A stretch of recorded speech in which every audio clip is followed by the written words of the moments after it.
Hey. Hello.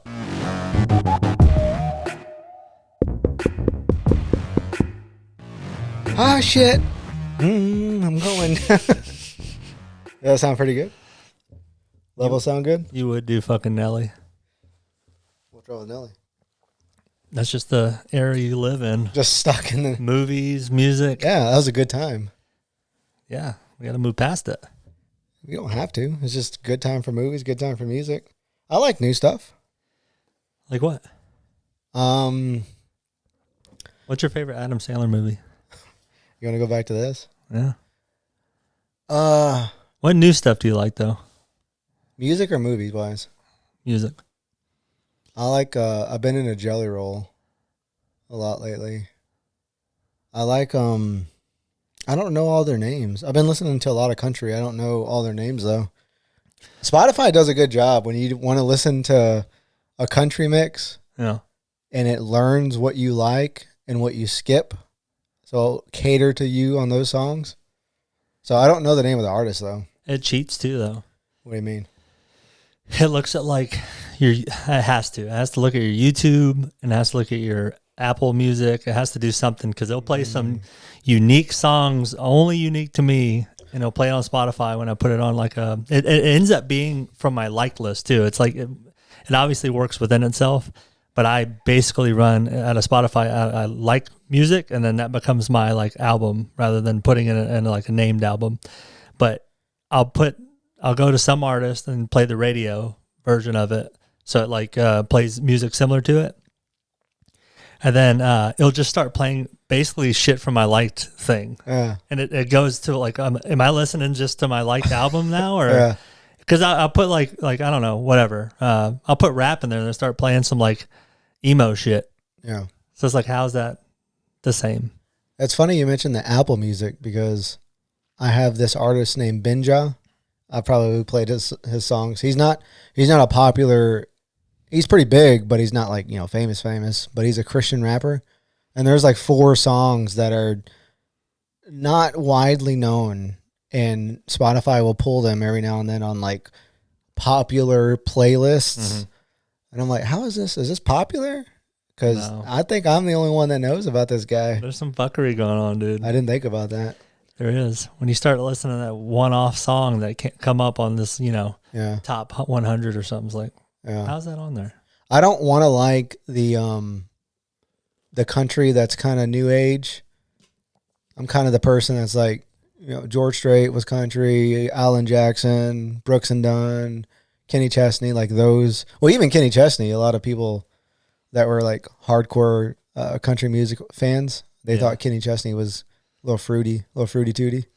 Yeah. But like Florida, Georgia line, well, I guess they're not even a thing. But what are some like new country guys? I don't even know their names. You like Morgan Wallen.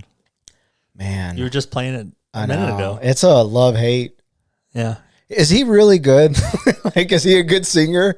Or does he just have that voice that... Oh, that's a good question. You know what I mean? I think his songs are good. The other guy that's blown up is Zach Bryan. Have you listen to him? Yeah. He's young too. Yeah. And I think he was on Rogan. So yeah, he came up through the military and was posting videos and blew up. And now it's like, it's so crazy as an artist now. You don't have to have a producer anymore. You can just put it up on, you just blow up on the social media. You don't need any representation. You need the apps or whatever. But if you can find a way to promote yourself enough to get big, it's like you don't need a label anymore. It's like, I think people are getting a little worried. Like the major labels are like, what are we doing now? They have to be, right? Yeah. It will, like that one dude, what was his name? I've been selling my soul, working all week. What's his name? He blew up too. I don't even know his name. But he didn't, I don't think he signed with anybody. He just created his own Spotify. It doesn't make sense to do anymore. You need something though, right? Didn't that Zach Bryan guy get into a lot of heat lately? He's abusing his wife or something. Shit, I could be making up some shit right now. Damn. But I think... Might have to look that up. Should I do him some justice and look it up? Dude, our 3 followers are going to fucking freak out. I think he got caught like abusing his wife mentally, emotionally, something like that. Let's see. Zach What is that Brian. new term? Psychological.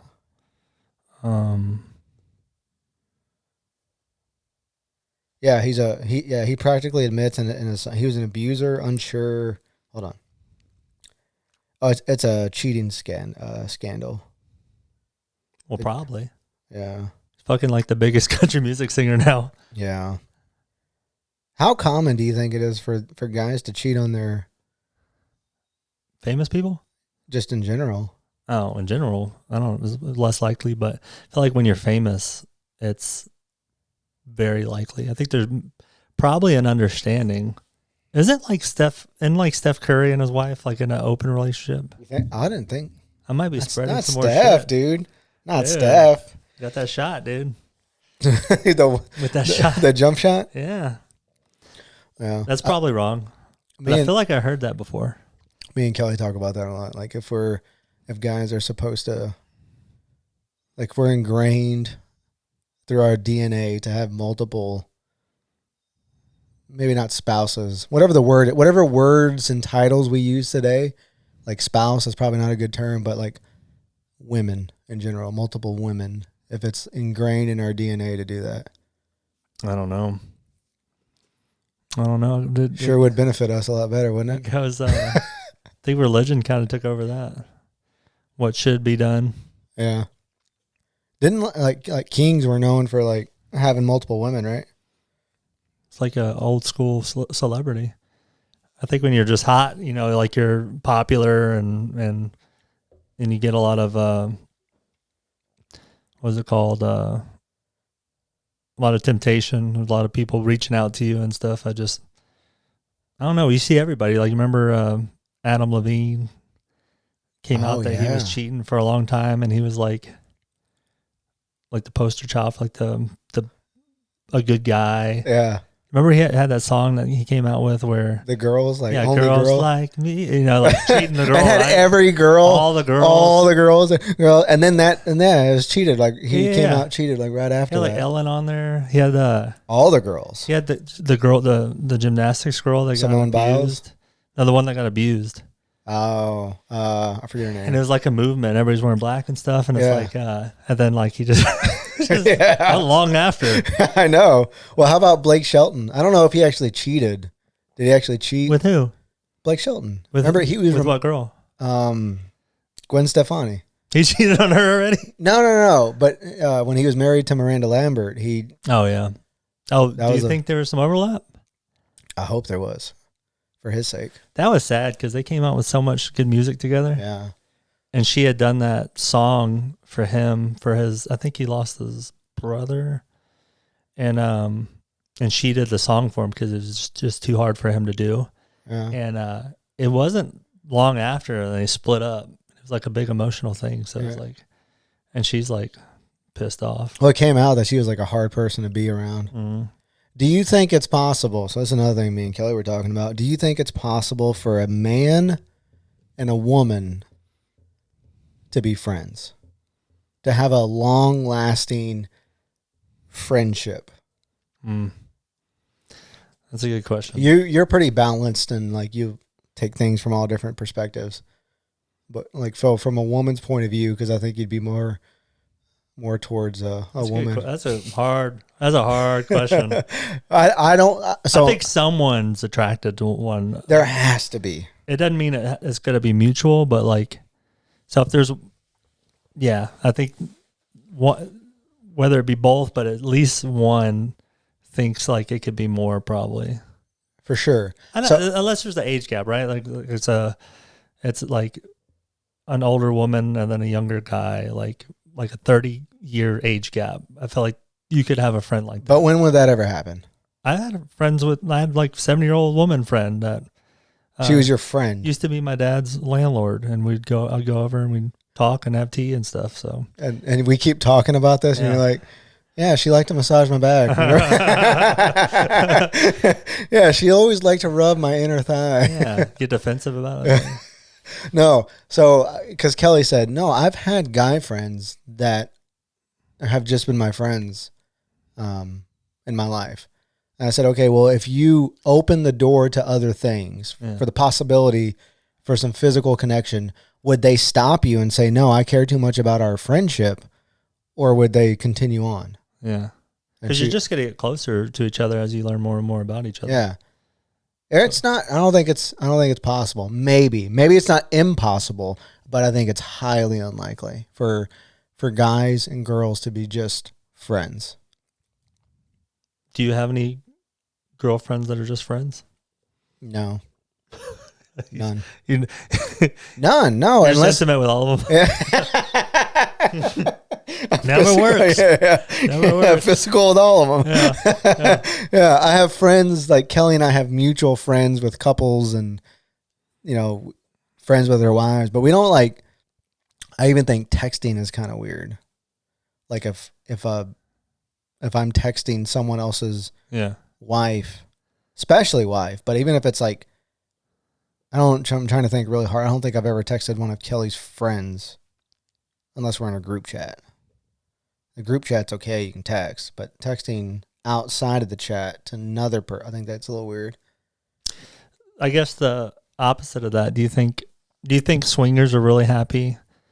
I feel like it's a temporary thing, it's like an exciting thing, and maybe as long as y'all come back to each other, it's always good. But there's gonna be one time where one of the people in the couple is gonna get attached to someone, and then they're probably gonna break up because it's just, if they're going through a lot of people, they're gonna find someone that they connect better with or whatever. And I swear, someone has to be the jealous one. There's one of them has to be jealous, even if they don't. Even if they say they're not, they have to. Yeah, even if it's not jealousy, it could be just they have more feelings towards that person, more emotional feelings than just a physical. I think you can be a swinger if you're not attached to the person. But once you become attached to the person, then that's when the jealousy happens. Do you think if you go through that process for like a year, it will do permanent damage psychologically to you, like to your emotions, like your ability to become monogamous again? Maybe.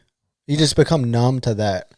I always think about like people that have never seen blood before or have like butchered an animal, how weird it might be for that person to go hunting or like to see me skinning an animal or something like that. But to me, it's pretty normal. Like I'm comfortable with, I got blood on my hands. I got, I shot the deer in the head or whatever. Like that's pretty comfortable. So I imagine it's kind of the same thing where walking into it, it's a shocking and kind of excitement. But once you do it for a while, you become numb to it. Yeah. Yeah. Emotionless. Yeah, I think it's the same thing. I think that's why you have to be careful what doors you open. It could affect you long term. Yeah. The walls you put up whenever you are single and stuff, and it's, I think you turn your emotions off at some point and then turn them back on, and then I don't think you there's a point with no return where it's like you've seen too many things or something like that, like you're saying with like killing an animal or whatever. Yeah, just like people that murder people, I think they do it once and then it's like okay, and they tell themselves in their head that it's like normal, and then they just, the next time they do it, it's not a big deal, and then so everything else isn't a big deal, like everything else in life is not a big deal because you just like did like the unspeakable. Like the Jeffrey Dahmer, reminds me of the Dahmer Netflix series. That shit was wild. Did you watch that? Yeah. That shit was gross. Dude, murders are popular now. Like watching them? I think we talked about this before. It's like we're making celebrities out of murderers. Like it's like cool to be a murderer. Like all these shows that they're coming out with, they're really popular because people are interested in it, but we're like making these past murderers famous. Yeah. And then I think it's going to make younger people a little confused. Yeah. Because there's some people that just want to go out with a bang, especially with like the age of social media. People want to be famous. So if they just can't be famous any other way, they're like, oh shit, I can go on like a murder streak and then be this famous person. They're going to make a Netflix show out of me. And then I'll leave my legacy being the guy that murdered people. I think that person has something really, is not just a normal person. That kind of person probably showed signs of being kind of crazy growing up. Yeah. Just kind of escaped through the cracks, I guess. You never know. Like there's kids that aren't completely developed, and they're, they get made fun of on social media, and then they'll go and in their life. Yeah. But, you don't think like that would be a big deal. I mean, like you wouldn't think people can bounce back, but some people just, they don't know how to work through that stuff, and then they would do something like that. So it's just the same as, okay, well, I won't do this, but I'll go kill somebody. Yeah. You know what's wild? Who's that girl that just got out of jail? I forget her name. She has a weird. She's popular now too. What's her name? I don't know. You're the one who's telling me about it. Blanchard? Yeah. Genesis or something? And what does she have now? She has like millions of followers. Yeah. She had millions of followers before she got out. Yeah. So what does that mean? I gotta get her name because it's gonna bug me. Blanchard. So now she's getting money from social media, for being popular, and she's popular because she murdered. Well, she didn't murder. The boyfriend murdered. Yeah, but that's isn't like the whole thing wild is that she was charged for, I think, 2nd-degree murder. She did her time in prison. And when she got out, she was already making money. She had a book deal. She had a whole show. She has two documentaries coming out. Yeah. Millions of followers on TikTok, millions of followers on Instagram, making money. If that's not the American success story, I don't know what is. That's pretty wild, right? That's pretty America, though, the way that's working. Yeah. But like, I guess there's two sides. She wasn't just involved in it, but her mom was mistreating her. But like, how objective is that? Like, that's just her word against her mom's, or? Well, I mean, the community saw. The community did? Yeah. The community knew that her mom was lying to her about all this stuff? No, I don't think that. So how do we know for sure that they weren't both in on it? Well, no, from a kid, hey, my mom's mistreating me. Like, how do you know? Because there's nothing wrong with her, other than that she was locked in a box all of her life. Yeah, there's nothing physically wrong with her, and she has a mountain worth of paperwork and medical records showing that she had stuff wrong with her. Were the doctors misdiagnosing her? I mean, there was a couple, like in the documentary on Netflix or Hulu, whatever it is, like the doctors there was one that kind of like smelled something was up and tried to work with her mom or work with Gypsy, but Gypsy would never come clean about, like, one of the things was like she was allergic to sugar and she was never allowed to have sugar. Well, the movie, there was a couple of scenes where she like drank a Coke in front of people and nothing happened. Yeah. She's supposed to go into like shock and like needed to be rushed to the hospital according to her mom, but nothing happened when she drank the Cokes. So that's what got the people like questioning. What was the bad one though? Because sugar's bad for you. So dude, there's a whole bunch of bad stuff. Her teeth, her mom got her teeth pulled. Everyone thought she had cancer. She had a shaved head for a long time. Really? Yeah. Yeah, well, yeah, I think she had a shaved head all the way up until she was like 19 or 18. She was in the freaking wheelchair her whole life, and she could walk. And what convinced her to stay in the wheelchair if she could walk? Her mom, like the power control of her mom. She was conditioned from the time that she was like a toddler that something was wrong with her. So she had medical. So you grow up in that mindset and that power over you. Like, well, there is something wrong. My mom is taking care of me. My mom loves me. Yeah. You know how powerful the mind is. You can convince yourself of anything. Yeah. So I don't know how I guess that guy that she was talking to kind of talked her out of that. But if you were conditioned from a child to think that way, it'd be really hard to like convert the other way. Because like if you're older and get converted, then it's like, of a different way before, but she knew no different. And then she talks to a stranger or whatever, a stranger at first, and then like he was able to convince her that it was different. I think she started developing her own thoughts when she was like 18 or 19. Yeah. Or the older she got, the more aware she became of how fucked her life was. Did she have friends? I mean, I don't know, but like in the movie, she had friends like in the neighborhood. Because friends would talk sense into her probably. Yeah, her mom didn't really like in the movie. Again, all this is based, like all my knowledge is based off the movie, so I don't know how accurate it is. But in the movie, the mom didn't really let Gypsy far out of her sight. So if she did hang out with her friends, it was like for a period of time. The mom was on the outside of the door of the room, like watching. Mm. So, but yeah, she's out and now she's fucking raking in the dough. She's doing like one video this morning. I saw she was doing like a try on haul for some clothing brand. It's fucking amazing. What do you think about that? I mean, she obviously shouldn't kill her mom, but she her didn't kill mom. her. She didn't kill her mom. Well, she was a what is it? An accessory to murder. She shouldn't have done that, but her mom shouldn't have done what she did. But now she needs to be famous. Yeah, that's the weird part is that she's because people are interested in her story, I guess. Yeah. But now it's like, now what? Now it'll eventually fade. She won't. But then what? Then she got to like murder somebody else. Yeah, like to keep it going. I mean, there's nothing that's interesting about her other than.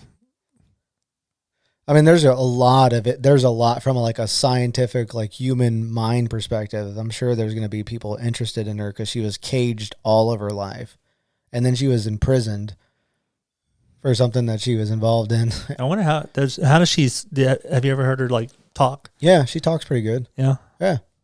She sounds normal. You would think she still sounds like the kid though. Oh, Have you ever heard her talk? Mm-mm. The girl in the movie, dude, played her so good. Is the information coming from Gypsy? Is all the information for the documentary coming from her? I assume. Well, there's another one that's coming out. I think that's like a traditional documentary where she'll talk. I think that's like where it's hers. But this documentary movie she wasn't involved. I don't know what all went into making that movie. Yeah, I don't know. What are they looking at? Court medical record. I'm sure like medical records. Making shit up. I don't know. I'm sure some homework. I'm sure some homework went into it. I mean, if it didn't portray her correctly, she could have sued or something. Maybe. So. Well, now she's getting paid, man. She's probably getting paid pretty good. Pretty good money. Probably better than anything she could make. I know. Yeah, but she still talks like a little kid. You can tell she's stuck in that time. And she's how old now? I don't know. I think we looked it up. You talked to Kelly about it. Kelly tell you her life story, where she's from, See? all that crap. But women like murders. Like they like to. I asked someone. There's a girl on a plane one time. We were talking about those. And I was like, "Why do you like those?" And I'm thinking like, there's something. I think Rogan talks about there's something tribal in a woman that wants a protector. But then this girl on the plane said she wants to learn the ways not to die. Oh shit! So like watching a bunch of these instances, it like makes them situationally aware, or something? Like more cognizant of like situations and how to get out of them, like what typically happens. So I thought that was a pretty good answer, but I don't know.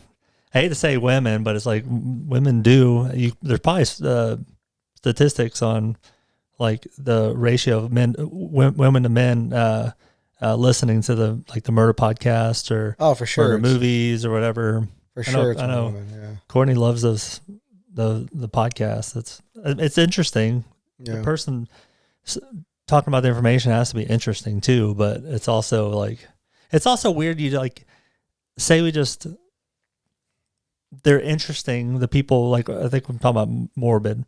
They're really interesting and they're funny, but they're really reading from. They just read a bunch of the story and then they're telling the story. Right. So it's like not their content, It's like it's almost weird that they can do it and then make money off of it. Yeah, it's an art though. You got to be a good storyteller. No, you do. I don't want to discredit, but it's like it's like you're not making something up from scratch. Yeah. But you do have to get all the key points, put them together, make sure it's not too long. But they're really funny too. Be factual. I haven't listened to them. I know Kelly watched those. They're big. Like Dateline or murder. I don't know what they're called, but they're the same thing. The murder mysteries, and they got the dramatic music playing. What was they're that? Good though. Oh no, and they do so much. Not the podcast, but remember, what is that main one that was on TV? Unsolved Mysteries. Yeah, that's the one she watches. So it's like a formula or something. It was like there's really no video. It's a lot of those pictures, and it like zooms in on it. Yeah, the Ken Burns. You are a video person now. I wasn't gonna say Ken Burns because a lot of people wouldn't know that, but like a lot of Ken Burns. Like it's just, but it's so interesting. It's like a picture, and it's like Bobby never knew this before, but and then it just kind of goes real close on his face. And then the flames on the picture will start, like it'll burn a little bit. So much with that. But that goes to show the storytelling is important because they don't have videos of a lot of this stuff. When they do have interviews, the person's like behind them is dark. Yeah. So like half of them is shaded and one of them is lit up. Mysterious. Yeah. They always have someone back in the file room. They're just looking through all these documents. Like, we couldn't find it until now. We couldn't find it until now. He looks at the camera. Yeah. Like Jim Halpert. Yeah. Jim Halpert. He looks at the camera. Yeah. That music hits hard though. Mm. It's scary. Suspense. Yeah, it's suspenseful. So I'll fall asleep and then I'll wake up to like the intro music because Kelly's still watching it. It's interesting too because they're unsolved. So it's like obviously it's like, ooh, like they're gonna open this file again and try to figure it out. But there's always some too, like a small town where like the cops are all in on. They're all work in cahoots and like. And like someone got murdered and they're somehow involved, and it's like an obvious case that who did it, but like it goes like unsolved. the Murdaugh family or the Murdoch family. Is that the girl one? No, well the mom the husband, was it Robert Murdoch or something? He killed his son and his wife. Shit, and you see that off? Yeah, well like him. The dad and then the grandpa were like high-powered attorneys in this like town. I feel like I've heard that. Yeah, it was pretty popular, and he just went to trial. Something, I don't know. It was pretty recent, but part 1 came out like last year, or early last year, and then part 2 came out late last year, something like that. It's just addicting. Yeah, it draws you in because it's like real life people. Mm-hmm. Then there's a bunch of TikToks going on about it. Yeah. The one I always think about is that I don't know her name. Courtney knows her name. Like a lot of girls, if you ask, you're like, oh yeah. But it's that pageant girl. You always see it like on the advertisements on the highway and stuff. Like it used to be really, really out there. Little blonde girl with the curly hair. Bonnie. Ooh, you got it. Is it Bonnie? See? Oh, I think you might be right. Is it Bonnie? But it's like that was one of them that they like. A lot of people are like. We know who did it. I think it was the neighbor or something. It's like there's a lot of clues, and it's like, but somehow they won't connect the dots, and then I don't know. Maybe the people telling the stories are biased towards it. I think people just want shit to get solved and resolved, and people have justice. Yeah, I think that with women too, they want things to be done right and like by the book. And so like, probably drives them nuts. When something's unresolved, like it's a Little Giants scene where the helmet's on backwards. He's like, I can't see with this thing on. See, living in the past. That's a good movie. Name a good movie. I can name one good movie recently. Well, I guess two. Couple, huh? Yeah, Oppenheimer and Maverick. Top Gun, the new Top Gun. Did you like the new Top Gun better than the old? I'm such a Tom Cruise fanboy. I like everything he does. But I think I like. Which one? I think I like the first one better. Do you think the woman that couldn't be in the second one is pissed? Because she done anything better though? I mean, just watch. I don't know. Watch. Some people just age different, but like when they did something to Tom Cruise because he looked really good for that. You can tell he's a little old, like the beach scene, like his shirt off. He had kind of that widening. Men get and like the stomach bulging a little bit like when you're older, but other than that it's pretty good. But then like it seemed like a couple months after the movie pictures started coming out and like with his face and stuff, and he's starting to age a little. Like his makeup like for the movie. Yeah, dude, he's in shape though. How old is he? How old is Tom Cruise? I don't know. We gotta do this again. Google again. We need a Googler in here. Hey Siri, here we go. How old is Tom Cruise? There we go. 61. 61? Gave me a little picture, too. That's good. Dude, 61 years old. He looks better than both of us. 61. Who's 60 has a song to do? I think 60 is good. When you turn 70, it's like, I don't know. I think the milestone age is 30 is getting a little better. we're getting all this advancement in medicines and little topical cream, all this stuff. Everybody's doing Botox now, it seems like. But I think when you hit 40s, like when you go from like younger to you know the next stage, and then I think you can go to like your mid 60s to 70s before you hit the next one. Yeah. And of course, there's obviously teenage to 20. It's like you're in your little prime as far as looks, but I think 40 is the one where everybody talks about like, oh, I'm not healing as fast. My back really hurts. My back hurts in the morning. Back really hurts. Yeah. There's nothing that pisses me off more than the get ready with me videos from the like 19-year-olds and 20-year-olds.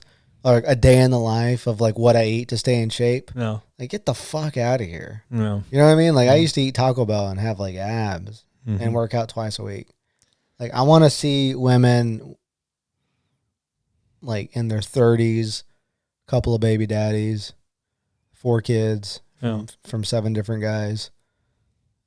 I want to see those women get ready and like be in shape. Those are the fun videos. The little 20-year-olds that don't have kids that wake up and they, you know, they're everything in their apartment's white, so it looks good. Yeah. You know what I mean? Yeah, a couple of like long leafy green plants. Yeah. They got the lights underneath the cabinet, so it looks like well lit when they make those get ready with me in the morning. Have to just, and they're like, they stretch and like get in the morning. I normally start my day off with. Yeah, but today's a special day because I got my coffee. Protein shake. I don't know. Yeah, because they can do anything. Yeah, get the fuck out of here. It's not believable when your ambassadors for your products are like 20, because like they can put poison in their body and still could look pretty good. Yeah. I mean, I'm not discounting the hard. I'm sure they work out hard. Yes. But you're fucking 20. I don't know. You got a pizza oven fucking for metabolism that just burns the shit that you put in there. Yeah. There's some people that go on in their 30s, though, with like a high metabolism. Like, they just eat whatever they want. Flaming hot Cheetos, pizza. There's people like that. And they're just skinny still. You know who reminds me of that? You know who used to do that? It still probably still does. I'm going to say his name too. Jared Davis. Oh, no. Yeah. Oh, yeah. He's skinny. That boy must have a high metabolism rate. My buddy is trying to put on weight. Whenever we used to... like when we were younger, he was about like 165. So he told me the other day, he was like, I just hit 190. Like because he's working out and he's trying to gain, like he's intentionally eating. And I'm like, how the fuck is this possible? I'm like, I'm 220 now. I could reach 250 in a week. There's no fucking way I couldn't. Like, I can gain weight. Like, all I would do is just eat pizza, melted ice cream. If I could just let myself eat, it'd be dangerous. Yeah. I'd be a big boy. You eat a lot. Oh, yeah. I have to stop. I have to not eat. You're one of the few people that I think eats more than I do. And I eat a lot. But you eat an absurd amount. Oh, man. The pizza. Yeah, you eat. I don't think it's healthy. How much you're discrediting my win? Yeah, I don't think it's healthy. I think it's bad and it's a problem. We should get it addressed. We should go get some pizza after this. No, we can't do it. It's a carnivore month. Out of all the foods, that's the thing that makes me feel the fattest. The pizza? Eating pizza. Yeah. Because especially when it comes out, it's all greasy. The greasier, the better. I don't like eating it. I want it to be like dry. I think it's years of the way we ate is why it's so easy to put back on. Yeah. You know what I mean? We ate this virtually the same way growing up. We just ate fast food and processed food. Yeah. I think your body has like a threshold. It's gonna hit a certain point and then you're gonna gain weight. But like if you eat healthier when you're younger, it takes longer to hit that point. Because like even the skinny people that eat however they want, they're gonna hit it eventually. Yeah. And then they'll have this weird little belly. It's like the skinny fat look. Yeah. They'll have this weird belly eventually, and then that would be the thing that's hard to get off. Yeah. But it's like in one area. But yeah, if you balance it out throughout your life, your metabolism probably kind of stay longer than it would have. Well, I'll tell you about my buddy Ryan. He didn't really start eating quote unquote bad until we became friends and he came to my house.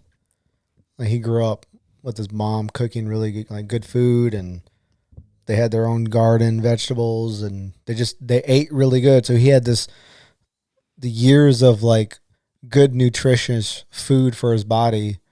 And then now when we eat, like if we venture off together, like it definitely affects me a lot more than it affects him. I just think he just had a healthier lifestyle growing up. Yeah. I think that matters. Yeah. And working out too, like you worked out in periods that I didn't, but I was probably more, I don't know for sure. I think I'm more cardio based, like, cause I was playing sports, like past high school. And then, and you've just always worked out. So like now I'm like working out and I'm seeing these things. And I'm like, shit, I wish I would have worked out in my 20s too. Because like, I think I could have built a better foundation for now. Yeah. Because it's like a time game is what I'm realizing. Like I'll see some benefits, but it's like it takes months or whatever to build it. And then, I'm picking up the weight or whatever, and that shit goes so quick too. Yeah. I do believe like if you worked out for years, it's easier for you to get right back into like a look, like, certain cuts or whatever in certain parts of your body. But I think with if you never did it, it's going to take a long time, of course. But yeah, it's tough getting to that point because my buddy will like gain like 20 pounds and it's like, okay. And then, but it takes him not too long to get right back at like to get like a 6-pack again. And it's like, oh shit. But he got there at some point. So your body remembers it has something, some sort of memory that it knows like you had him before. So you're like, all right, we'll let you by. We'll let you back in. Yeah, come on in. Yeah.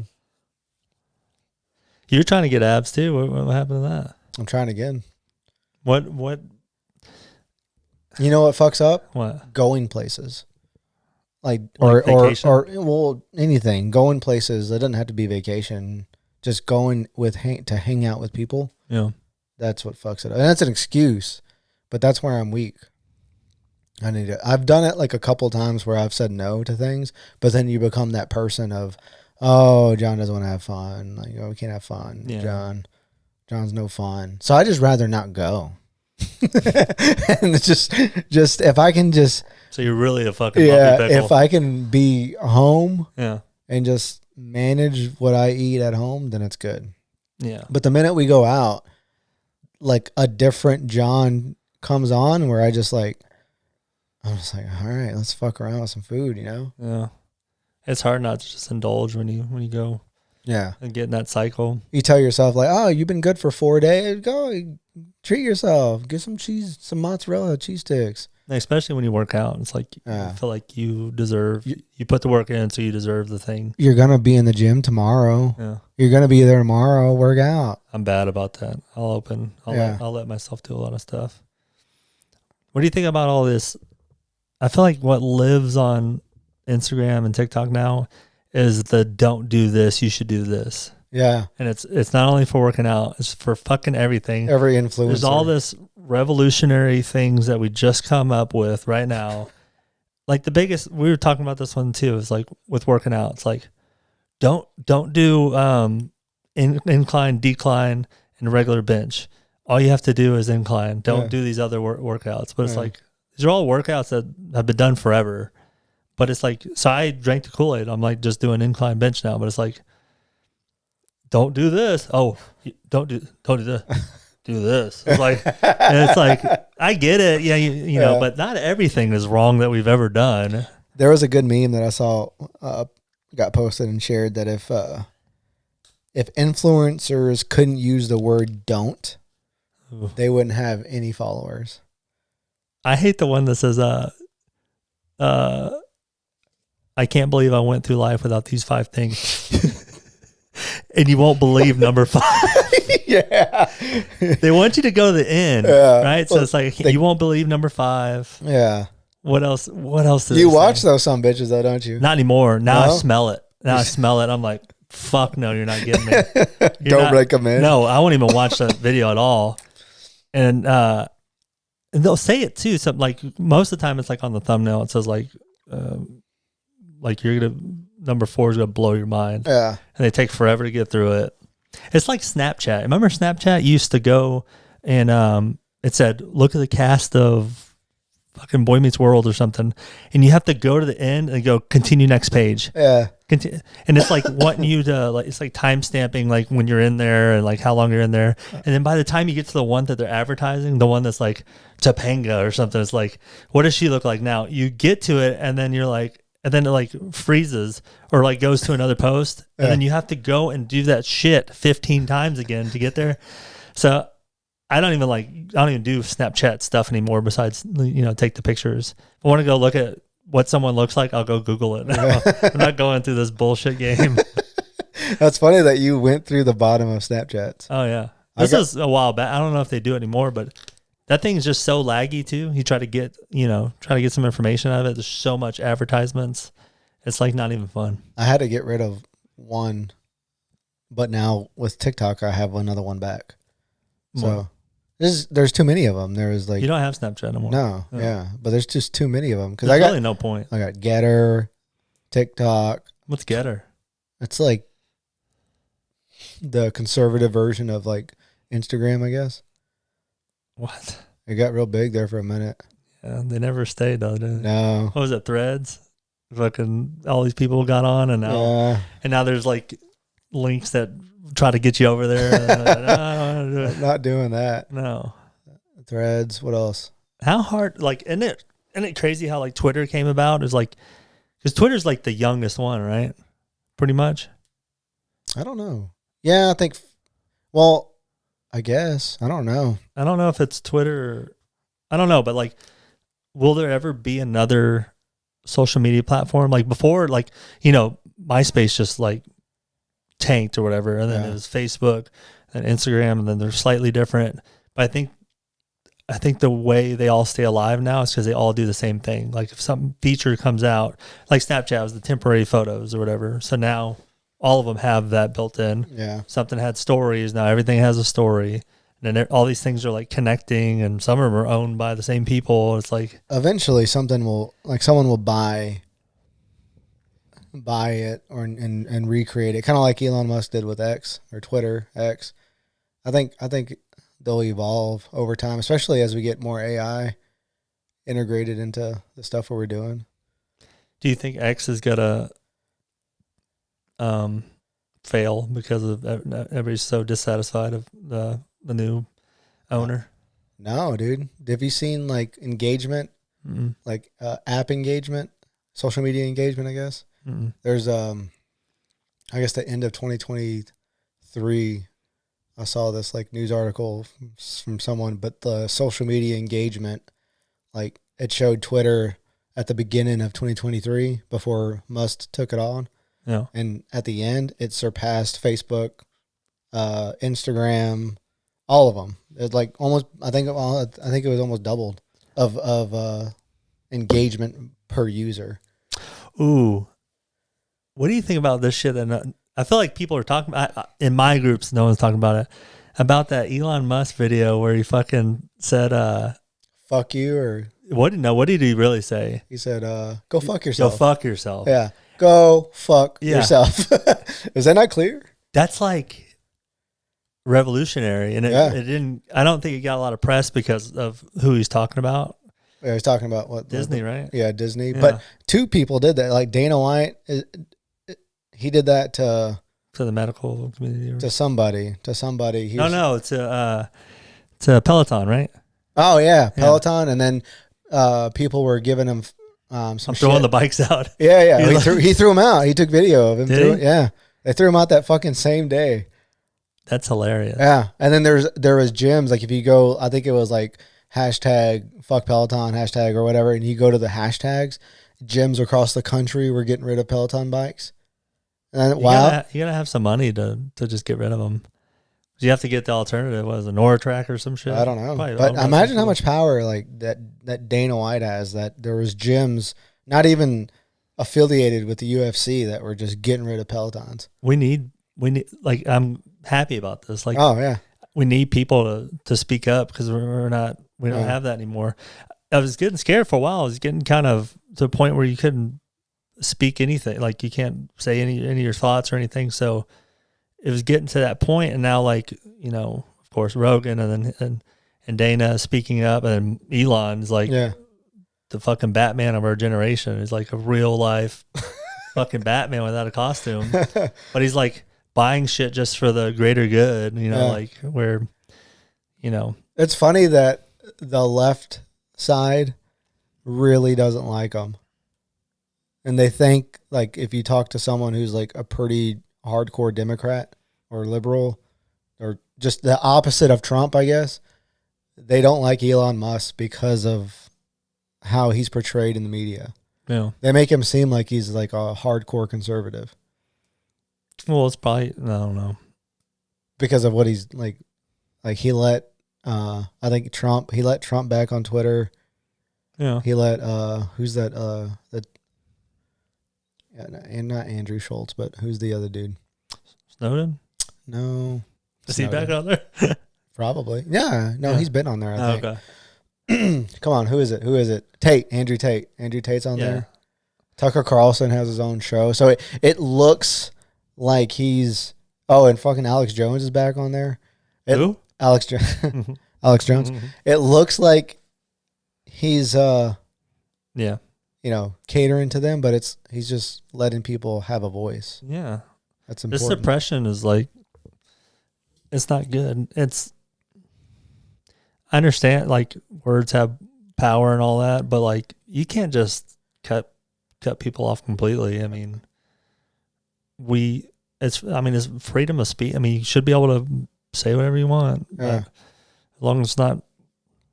And they have rules. I mean, if you're like actually harming someone or whatever, like I think he still has like a 3-strike rule or whatever. But there was a time when people were just shutting accounts down for like one thing. Or How about the porn that's on X though? That's a problem.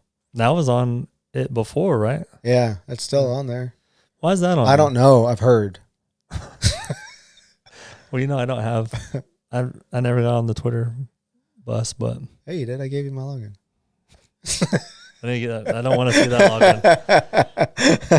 login. But no, that's weird. Like, oh, don't talk about this. But here's some porn. Yeah, here's a dildo that I. Isn't that just bought. weird? Yeah, that's very weird.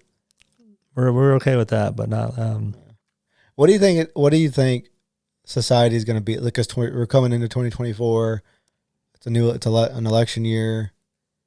What else is going on this year besides the election year? I know it's a big year for a couple of different reasons. Is Trump running? I heard. Yeah, well, they're like Colorado and some other state have blocked him off the primaries, so not the actual like election, but just have kept his name off the primary. What does that mean? It means you can't vote for him in the primaries. So Those states can't vote for him. yeah, Who dictates that? I guess the governor. Governor? The governor is the one that are over that, or the state. So It'll probably get appealed through the Supreme Court though. They're going to appeal it. It doesn't even matter. It's the fucking primaries anyway. So it's a big deal though. Like I think I sent you the video of someone saying that the last time something like this happened was the onset of the Civil War.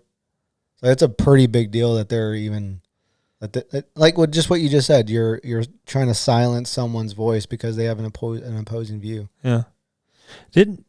I heard that Colorado used to be red, Probably.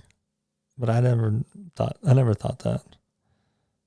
I mean, just from our perspective, Yeah. like, are things better right now, or are they worse than what they were?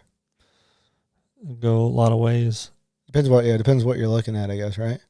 Do you think they don't want a Republican representative, or they truly don't like Trump?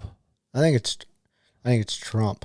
Yeah. The name Trump. I can see that. I know there's a lot of supporters of Trump or whatever, but I can see his actions not being very desirable for, like we think it's some of that stuff's funny, but it's like when you have someone represent the country and some of the stuff he's done, it's like you probably don't want that as a representative of the country. The country and the stuff that he said or like what he's done to other people.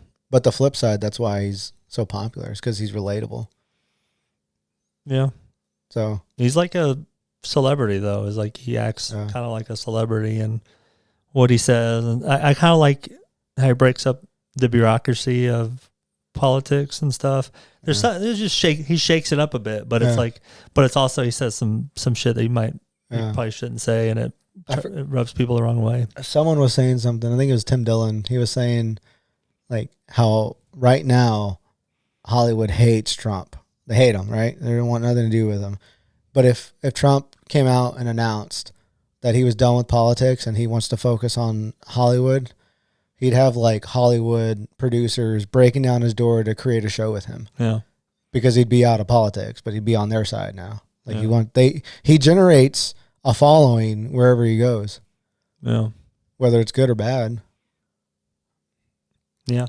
But it was weird for that long. He didn't have any social media to, like, since he's been on, has he been doing, I don't really follow a bunch of stuff. I think he has like an agreement with Getter, so he's not, I don't think he's on Twitter yet. Oh. I think there's some type of an agreement where he has to only post on Getter. Is he doing crazy shit? Like, I don't know. I haven't opened the app in a long time. Oh. It's kind of like Rumble. Rumble didn't really take off either. Rumble's big, dude. Is it? Yeah. It's video. No one talks about it. I know Russell Brand's on there. Yeah. That's someone you never think was kind of like a Republican, like the way. I don't think he's a Republican. I think he's for the greater good, but if a lot of the stuff that we talk about, it sucks to talk about sides or whatever, but it's like it favors one side. Yeah. Well, you almost have to be a Republican. Like if we're just looking at it on a scale, you almost have to be a Republican or right winger just to bring it back to the middle. Mm-hmm. You know what I mean? Because everything is so far to the left right now. Mm. So you can't just be a moderate, because moderate now is fucking a liberal. You're on the left-hand side. Yeah. So you almost have to be like somewhat a conservative to bring it back to the middle. Yeah. What Russell's doing is he's just calling people out for their just whatever lack of whatever, or corruption, like, and it's all blatant. You remember he went on, what show did he go on? That famous the talk show? Bill Maher. Yeah. And he just, like, once he got a second to talk, he just started,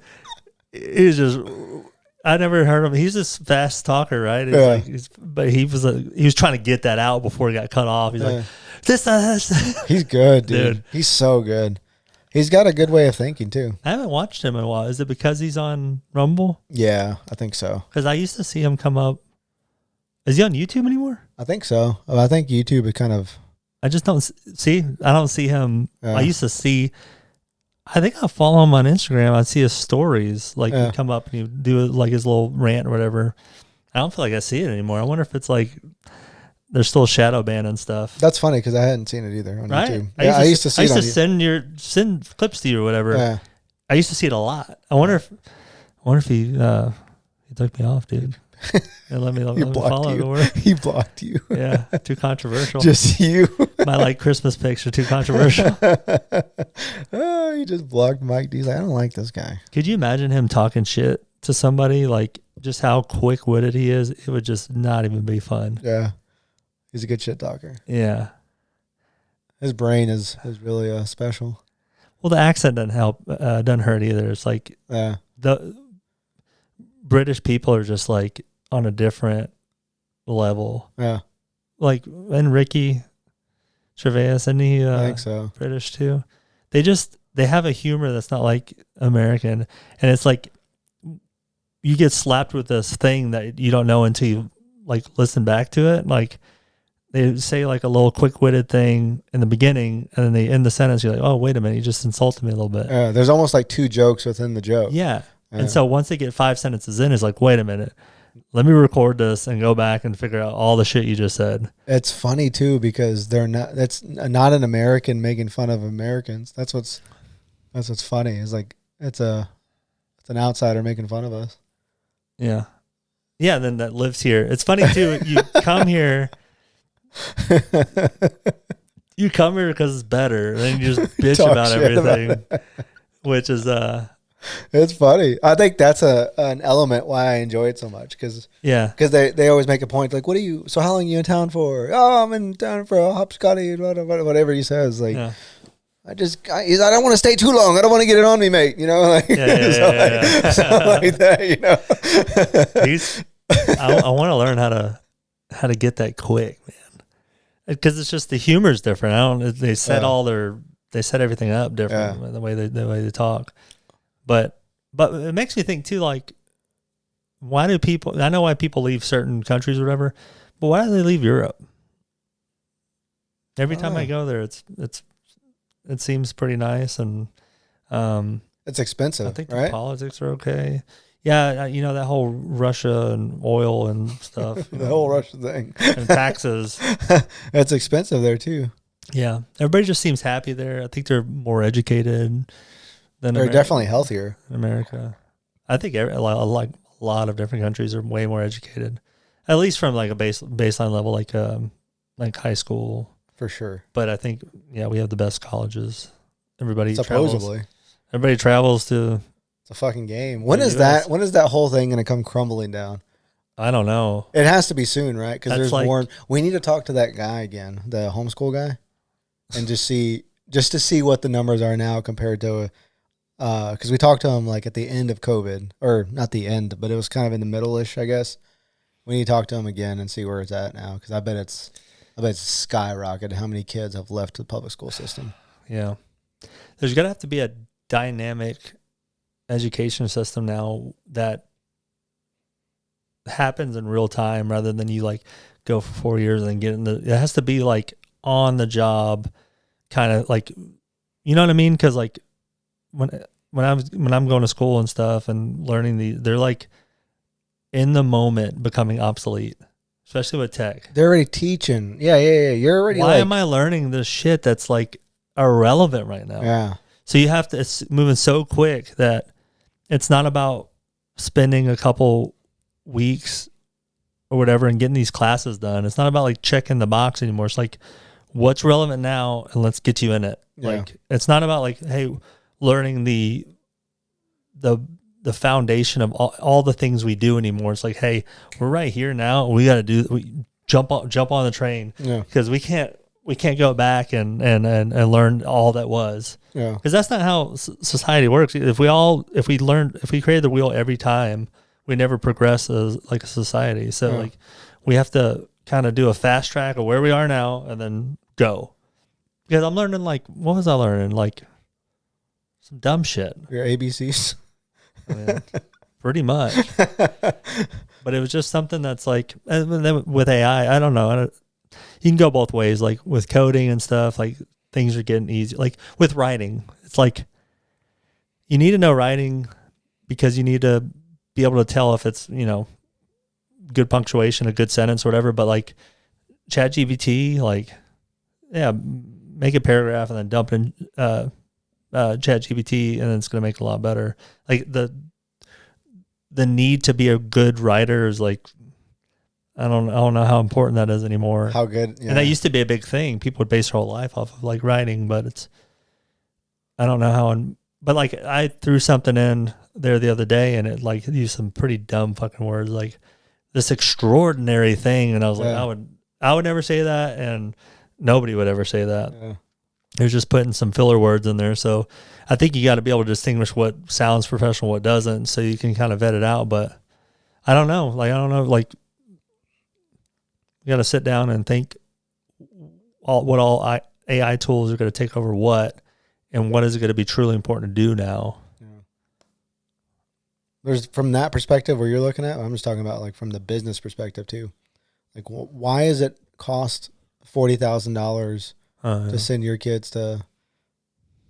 Is it a business or is it for our to benefit our country? Because the whole idea is supposed to like benefit our country, right? You go learn something, you learn a trade, or you learn a skill set, and then you become a functioning person in society. Oh. So you're giving back to society. It's a whole thing, giving back to the economy.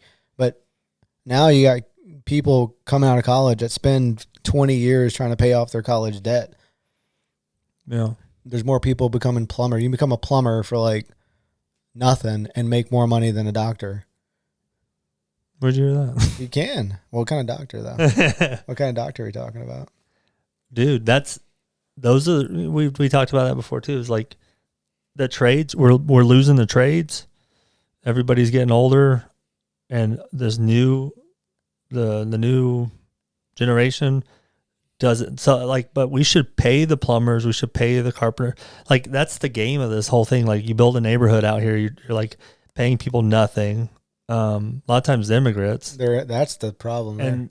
But like the quality of work isn't there. But the price point's good. So it's like you can build a house for whatever amount and you get more profit or whatever, depending on, how much you sell it for. But that's the problem. It's like we need to build quality. We need quality people, but we don't want to pay them because now it's so low. Like the labor and we talk about expectations of going places. Like you go get your oil change, pretty much something's going to go wrong. Yeah. They're going to leave the oil cap off. They're not going to change the oil at all. Yeah. They're going to wreck your car into a wall. I don't know. Go get coffee. Go order something at a restaurant. You'll never get it the same way twice. And it's sad because we say, I'm impressed when nothing happens, when nothing goes wrong. And now we think when nothing goes wrong, it's a good job. Yeah. Like you did a good, you brought me everything I asked. When I went to this restaurant, you got me the water, you got me the meal, you got me the dessert. Everything came out good. You're a good waiter or waitress. You didn't mess up at all. But then it's like, used to be, it was an expectation that happens. And the thing that makes you good is how fast are you? Like how social are you? Like, are you funny? Like those. Do you know the menu? Do you know the menu? Yeah. Can you remember it? Do you have to write it down?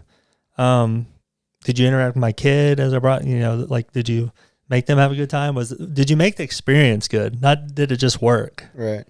But then, they don't pay those people worth a damn either. So it's like everybody's just upset and like doing the bare minimum and distracted.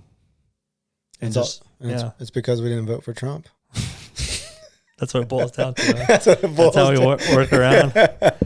Yeah. Do you think it's because it's a generation of everyone got a trophy? Yeah. We talked about that too. I think there's a participation award but I don't know how we get out of it either.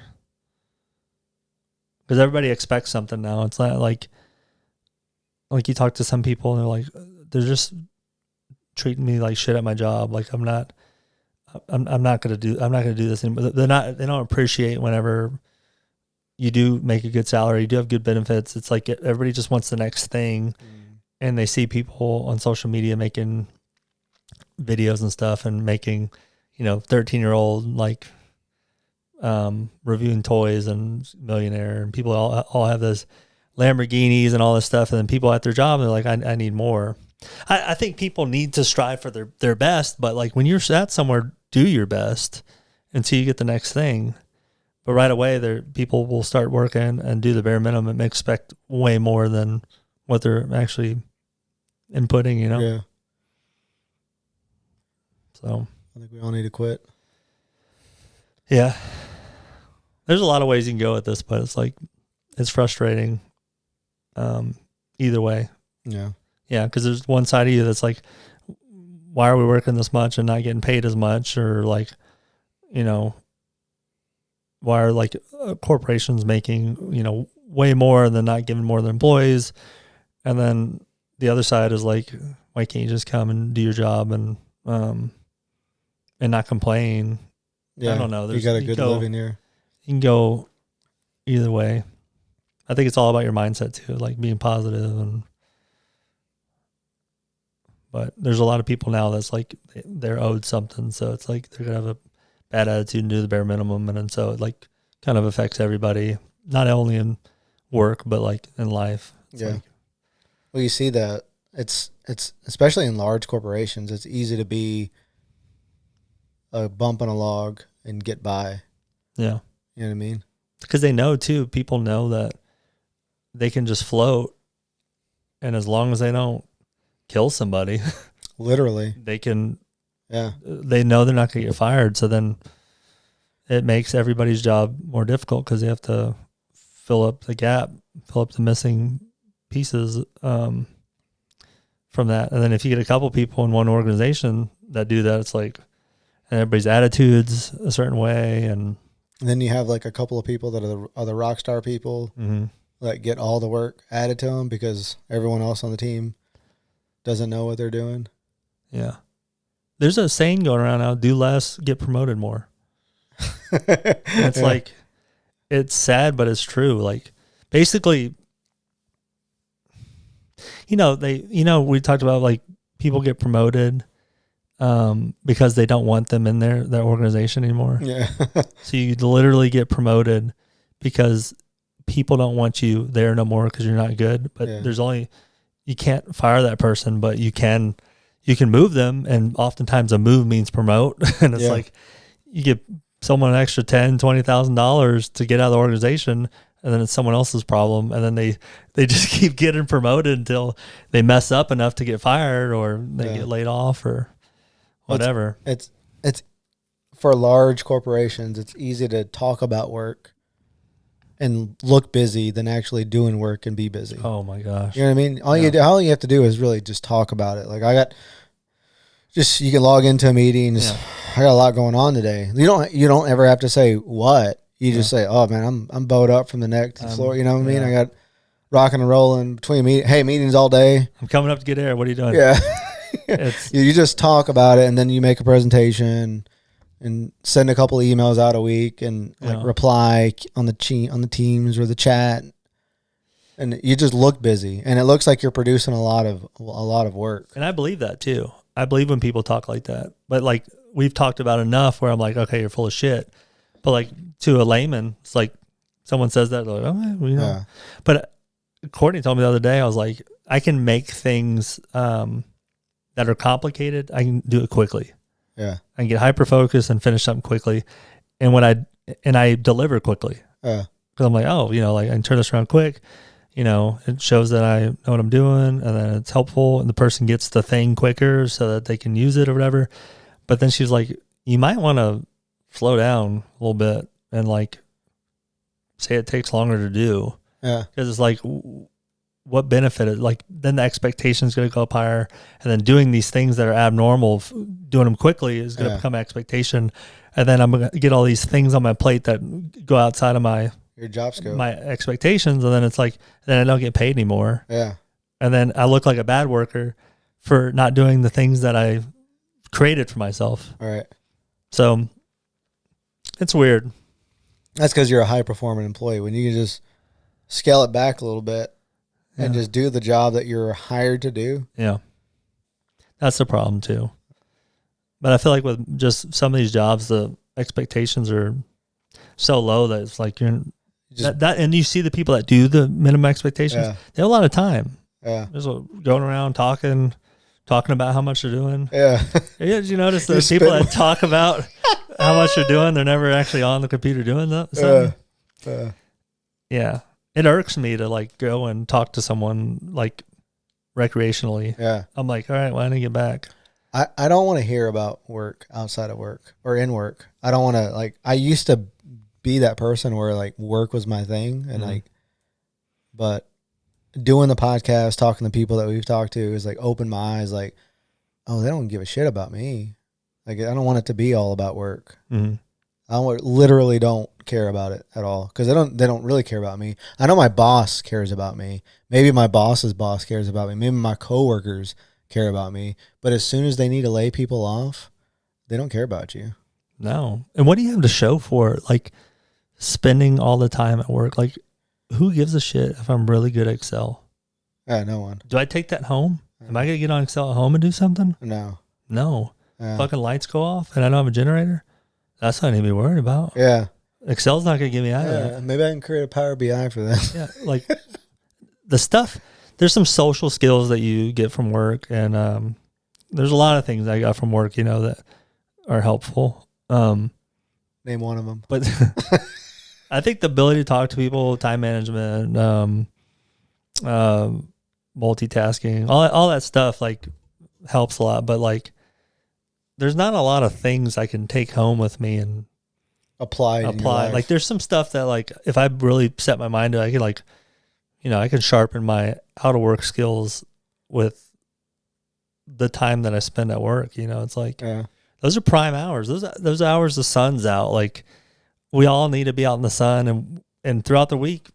I mean, there's times where you go in at night and come out at night, and it's like, but I know those are the prime business hours. But it's like, when are you gonna get outside? When are you gonna like spend time? Like you just spending the weekends, 3 days out of the week, 2 days out of the week, whatever, getting out in the sun and raising your blood pressure, like sweating, like. Well, there's a shift in our society. I think that the younger generation is bringing that, like the remote work, like workable, flexible work schedules or whatever companies are calling it now. Yeah. That's becoming like a real thing where companies are having to adjust their HR structure to accommodate those new beliefs, right? Because people are they're leaving for the companies that are leaving. Yeah, the new generation is not like they're not looking for the lifelong job anymore. No, they're what's good right now. And they know their value, which is weird because sometimes it's not very valuable. It's like, but they know their value enough to where they have the confidence to leave. Yeah, I can go get the same job somewhere else, making the same money. That's the good thing about having a really desirable degree, because like all these corporations are so structured that they almost have the same names now for like the job role or whatever. Say, same program, whatever manager, or whatever. Like I was the same thing here, and I'm just going to go there and be the same thing. Whereas I think every corporation was a little different. Like you didn't know like what does this thing do or whatever. It was like, but now it's like the same names, and they're like doing it to where like you can just go jump from company to company, and you can kind of do generally the same thing and use the same tools or whatever. But it's I think that's what it is. Like they're like, oh, I'm this role, so I can go and do that or whatever. Yeah. But they're so. It seems like they're so confident. Like they don't care. No, and then there's. I like it. I like that they're able, like they're doing something big here. Like they're leaving companies and setting the bar higher for the companies to have more flexibility. But the companies are really getting fucked because that not everybody, majority of people aren't going to work as much as they did as they're in the office. There's a lot of fuck off time at work too that people take advantage of. Like, people go to lunches for couple hours and like they come back and they're not really doing anything. And so that would be kind of like remote planning, that would be kind of like remote working. But I don't think even the best worker, you're not going to get what you get out of them in the office. Yeah. If they were present in the office. Yeah. You can tell like when you have to work with people and it's like a big lag because they're not paying attention. Yeah. To their emails or whatever, it's kind of frustrating. Yeah. Like when you need something right then. Corporations definitely build patience too. Like where I've always been the person that needs something right now. Yeah. Maybe I don't need it right now, but I don't I want to get going, and maybe there's this thing, that I have to wait on. So I'll do this other thing, but I'm passionate about doing this thing now. Give them 7 days to respond. Give them a week to respond. It's like, what? You see the email. Like, give me a response. Yeah. Well, it's like Teams. Like, why does it take 3 hours to answer a Teams? Yeah. You're green. Yeah. You're green. Did they see it? No. So what's that? I don't answer something like if it's not. if I'm in the shit, you go jump to a couple teams, then you're not in the rhythm anymore. Right. So then I sometimes I'll go and I'll click unread so that it's bold again, so that I know to go back to it. Yeah. Because I can't think right to respond to something like maybe some complex, but I'm going to come back to it. So I get it, but I don't feel like everybody's doing that. Yeah. Yeah. Sometimes I'm on a roll and I want to keep going. I see nothing's urgent. So I'll just okay, give me like an hour and I'll go back to it. Yeah. You remember the people that are like, you message and that message just stays there, and they're like, I'm too busy to answer. Like they're like, give me a minute. Yeah. No, it's something else. I'll get back to you and hey, give me 5 minutes or something. No, they're like, I'm too busy right now. Oh yeah. But it's like a thing that stays there that you can just go and answer anytime. Yeah. It's like a little. I don't need this right now. No, it's just like, hey, answer it whenever. It's not like I'm calling you on the phone right now and you answer. I'll preface that.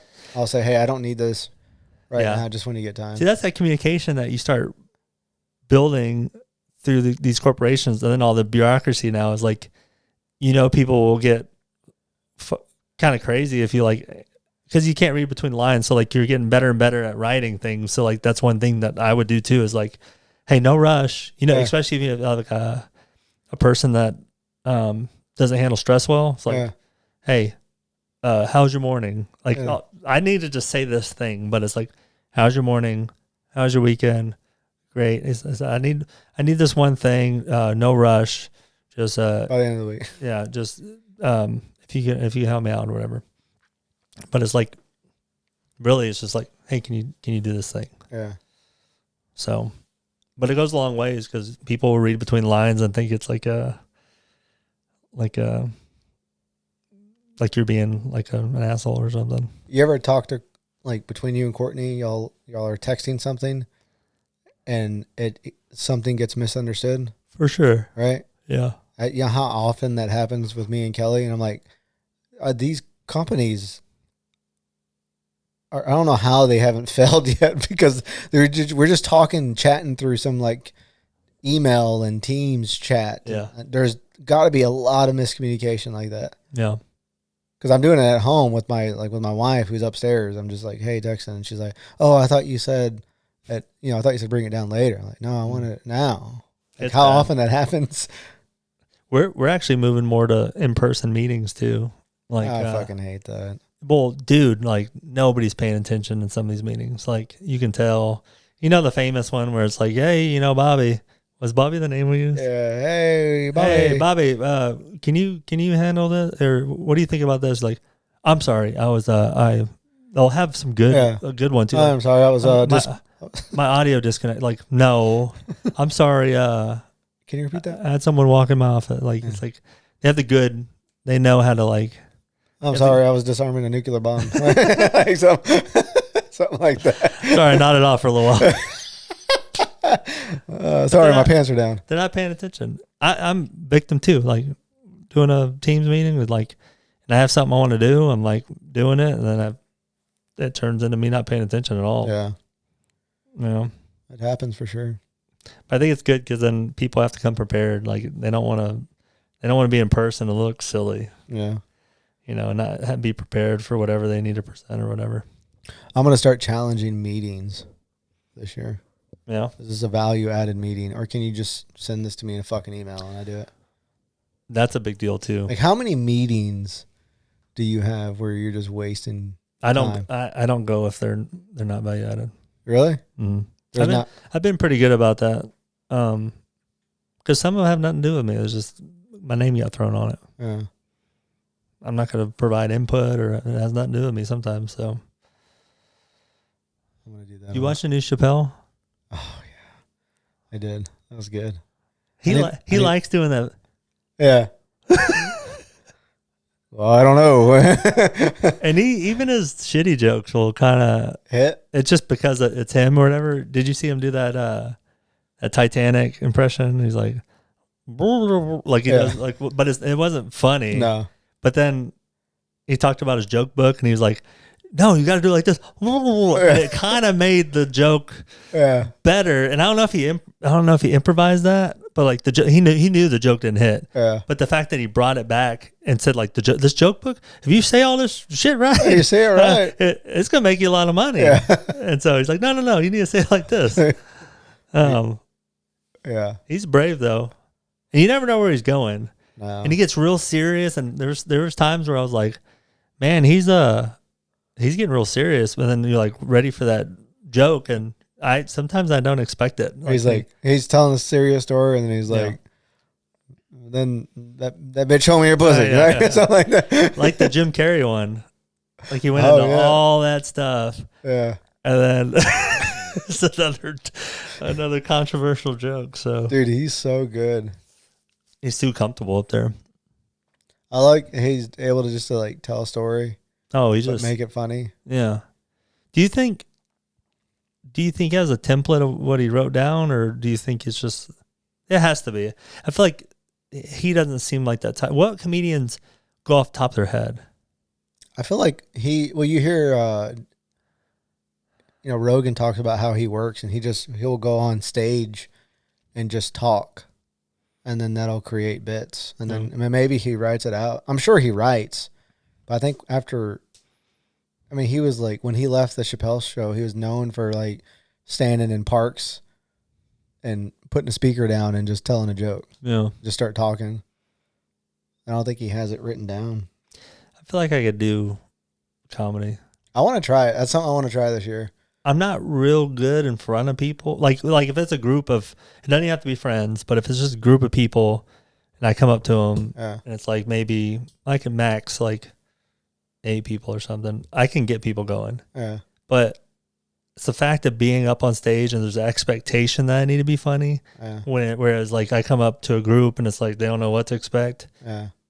I think I do better when there's there's low expectations. I think that was like with my hair too. Like when it was long, there's not very much expectations for me at all. Like for anything, like to be good at anything or give a shit what I said. But like once something interesting came out of my mouth, it was like, oh, okay. And then I thrive in that because there's like the bar's not very high. Right. So, but if you're out there as a comedian and you have like this name and then like people are expecting to laugh and it's like you don't make them laugh, it's like at some point, like a Chappelle, like you just said, like he said an unfunny joke, but it doesn't matter because it's Chappelle. It's Chappelle. He can make a face and everybody goes wild. Yeah. But if it's just a normal person, it's like, boo. Yeah. Crickets. Yeah. That's funny. We should try an open mic night. There's something that I'm meant to do that I just don't know. Yeah. Like, my brain works in a certain way, but I don't know what it's like meant to do. But yeah. It's not fucking Excel. It's not Power Excel. BI. But that's not, like, is that fun? That's pretty fun, actually. Really? Yeah. I don't even want to hear that. For some reason, it's fun. I like building things. Like I've always liked, like when I was little, we got Lego sets and stuff. Something stimulates the mind for creativity. Like I liked like going against the instructions and making something out of the pieces that wasn't supposed to be or whatever. But I like to like woodwork or whatever. I like to build and like something that stimulates creativity and like making things. I think it's like human nature to make things better and more efficient. So like I like that. Like I want to like learn all the new tools and apply it to like what you're working on, what I'm working on, or what I like helping people too. So like if I can go sit down and consult somebody like, hey, what are you dealing with? I really wanted to always work with prosthetics and robotics. I thought you were going to say prostitutes. I'm going to do an outreach program. No, but I've always like with like veterans or people that have had something happen with their legs or arms, I would be passionate about making new limbs or something to give their life back, like something that would help them, but also allow me to be creative. The main thing now is like, robotics is the best thing right now. Like you can actually use things that will actually work with your brain. You can move the hand, which is like so innovative. But now it's like with, the last Rogan podcast, they're talking about allowing stem cell use for like growing things. So like, I think the end game would be like to grow a limb back if it was possible as they start to get in the heat of things and allow for different things, because a lot of it's like there's some ethical components to doing this kind of stuff, but I think that would be the most rewarding is like to a person that will like lost something that they've had their whole life and they just have no hope to like make something to give them back their life somehow. Yeah, regain a sense of normalcy. Yeah, and to be part of that, I think that would be so rewarding, and then also be able to help them. Like I would like to work with them psychologically, like to talk through what's going on and try to bring them up too. So I like those two things because, I like being social, but I like being creative too. Yeah. But man, you'd have to go through the ringer. You have to go through so much school to like, that's what I hate. Like, why can't you just kind of do some on the job training? I know there's shit that I'll never learn that quick, but it's like, I don't know. You could volunteer though. Well, there's a guy, I think Rogan mentions him. He made an affordable arm and he has no education. He just tinkers with stuff and mess with some, what is it, like a Raspberry Pi or like, and built this thing. And it's like I think it was like 10 grand, and they really sell them for like almost $1 million. It's like, cause it's just so good. And he made it out of these materials, but that's the shit. Like, he could sell it for more, but he's just trying to help people out. A lot of people that are in that situation can't afford. Most people can't afford this shit, even if you could, even if you were well off. Well, yeah, even if you had all your limbs. Yeah. So that'd be cool. Giving, having purpose, like helping people gives you a mental reward back. Yeah. That's I want to do video. I've done one video for like a nonprofit here in town. It's nice. I want to give them back. Yeah. Yeah. Like, because you give back in your own way. You don't have to stand in the in the line helping. You know what I mean? Mm. There's a lot of different ways. I forget who inspired me. I listened to Arnold Schwarzenegger's book on Spotify. That's a good book. It's a good book. Has it just come out or what? Yeah, it's pretty recent. Maybe last year. But one of the ways he talks about giving back, and it doesn't have to be like giving back is like what you're good at. I was like, oh man, I'm good at I like doing video. I can give back in that way. Yeah. Because no one's there like taking photos or videos of the program that's happening. Yeah, it's not. And typically they, who's going to go do, what videographer is going to do that for free, Yeah. That's not representing the company appropriately. Yeah. Because all this stuff is, with video, it's like, no one wants to pay for it, No. but it's not easy to do. Yeah. But if you help people, I mean, it's pretty good. Yeah, I don't know. What would you do if you could pick? Anything I wanted to Even do? if it doesn't exist. I don't know, man. I like content creation. You didn't talking to people, and you didn't like video at all. The business made me want to like video. Yeah. Creating content. Like, you have to. You were like, I don't want to fuck with it. Mike, I'll never do this. And now you're more into it than me. I know. Yeah. I wish, I used to always talk to you. I wish you don't know what you don't know yet. I wish you would have jumped on it when I was into it. Yeah. Because then we would have, vibed off each other, worked off each other. I mean, you still were into it, but you'd always give me that kind of excuse. You're like, I'm just not good at this or whatever. But you'll find stuff like that and not know that you'd be so into it. I still feel like I'm not, there's a creative part of me that I don't have, making things look good. That's where Kelly and I balance each other so well. Yeah. She can from an aesthetic standpoint make things look good in a shot or a picture, or at the farmer's market. She's good at that. You have that same thing too, where you can look at a blank canvas and make it look good. Yeah. That's not my strength. I'm a mule. I want to push through and do it. And I'm good at figuring stuff out, on the camera, all the settings. I know my Nikon or the Nikon menu, back of my hand. I can figure stuff out good if I have to figure it out. Yeah. But I got into videography for the business, and then doing the documentary, I wanted to get really good at it and not depend on people to come film for me. Yeah. So I think that was kind of the push of it. But it's fun, dude. I like doing the content. I like, with Signature, I like showing open, even if they don't buy from us, showing them that showing them the other options to alternative skincare stuff or just non-toxic stuff in general. Yeah. That's what I'm we've done the podcast talking to environmental people, a bunch of doctors talking about environmental pollutions and human pollutions and stuff that impacts your body. Mm-hmm. And that stuff it really interests me. I like learning about it and learning about what else is impacting our body from what is disrupting our hormones, like what we can take or avoid to optimize our body. Yeah. So that's kind of like, that kind of feeds into what I'm doing right now. Yeah, and that feeds your soul too, because you're trying to help. Yeah. You know, you're selling something, but you're selling something that should have always been on the market. It's sad how far we like to think back.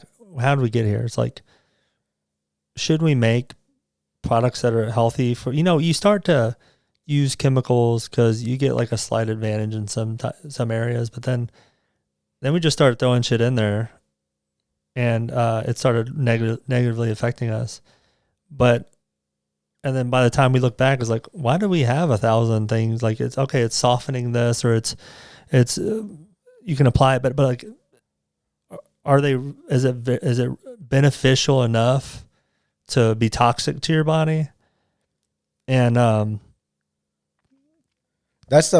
right there, what you just said, always makes me laugh, is when you talk to people that are married to like a skincare product, and they know the ingredients really well, and they know stuff is toxic, but it's like, oh well, it's only toxic above this level. I'm like, it's toxic to you no matter what. Like, would you drink like fluoride water at all? Like, a lot of people don't drink tap water anymore. That's because we did for so long, but there's a lot of news, a lot of podcasts, a lot of articles written about the harmful effects of tap water. So now most people avoid it. And I feel like that shift will happen with skincare stuff, with like stuff we wash our clothes in, because all those ingredients were made to make the products last longer on the shelf, to like add more softening effects to our beard or our clothes or whatever, or to make the room smell good. Like, they were all invented for a purpose, but now we're starting to see how they impact us.